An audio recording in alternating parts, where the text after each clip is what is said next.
અમદાવાદ શહેરમાં રોગચાળાએ માથું ઊંચક્યું છે। સોલા સિવિલમાં દર્દીઓની સંખ્યામાં વધારો નોંધાયો છે। બેવડી ઋતુના કારણે નાગરિકોના સ્વાસ્થ્ય પર અસર પડી રહી છે। હોસ્પિટલમાં છેલ્લા એક સપ્તાહમાં 14,000થી વધુ ઓપીડી નોંધાઈ છે, જ્યારે કે ડેન્ગ્યુના 61, મેલેરિયાના 35 કેસ નોંધાયા અને તબીબે નાગરિકોને બેવડી ઋતુ હોવાથી વિશેષ કાળજી રાખવા માટે સૂચના આપી છે। બેવડી ઋતુમાં મિક્સ ઋતુમાં ઇમ્યુનિટી દરેક ની ડાઉન થતી હોય છે। તેના કારણે શરદી, ઉધરસ, વાયરલ ઇન્ફેક્શનના કેસ થોડા વધતા હોય છે। તો તાવ આવે, માથું દુખે, ચક્કર આવે, પેટમાં દુખાવો થાય તેવા સિમ્પટમ સાથેના દર્દીઓ આવતા હોય છે। તો એવા કોઈ પણ સિમ્પટમ દર્દીને દેખાય તો નજીકના સરકારી દવાખાના હોસ્પિટલે બતાવી જરૂરી તપાસ કરાવી અને દવાઓ લેવી જોઈએ। પોરબંદર શહેરમાં ભરાયેલા ગટરના પાણી અને વરસાદી પાણીથી લોકો પરેશાન છે। આ મામલે તંત્રની કામગીરી પર કટાક્ષ કરતા પોસ્ટર શહેરમાં વાયરલ થયા છે।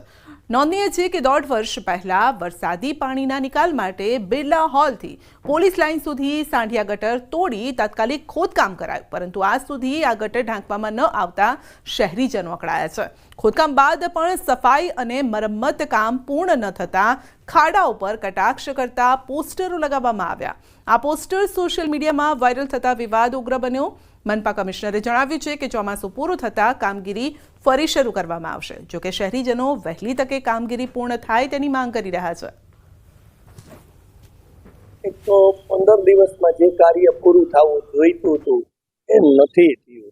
જનતા અકળાઈ ગઈ છે કે નાની નાની વસ્તુ, નાની નાની જરૂરિયાતો, પછી તે ફાટક પ્રશ્નો હોય કે અંદર ભૂગર્ભ ગટર હોય, આજે આ ગટરને બીજું વર્ષ થશે સેલિબ્રેશન, તો અહીં આવીને બીજા વર્ષનો આપણે કેક નથી કાપવી, પણ આપણે એ કરવું છે કે આ ગટર વહેલી તકે થઈ જાય, વહેલી તકે એમના પ્રશ્નોનું નિરાકરણ કરો। વરસાદ પડવાને કારણે તે સમયે કામ બંધ કરવામાં આવેલું।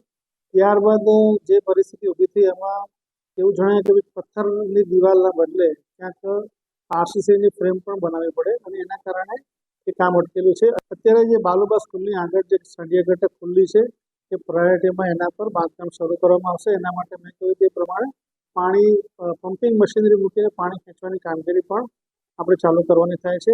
સદંતર ખોટી વાત છે, 65 લાખ રૂપિયા કોઈએ ચૂકવ્યા નથી। જે નવા પણ પત્ર લગાવેલા છે એનો ફક્ત 1.5 લાખ જેટલો જ ખર્ચો થયેલો છે, એનાથી કોઈ વધારે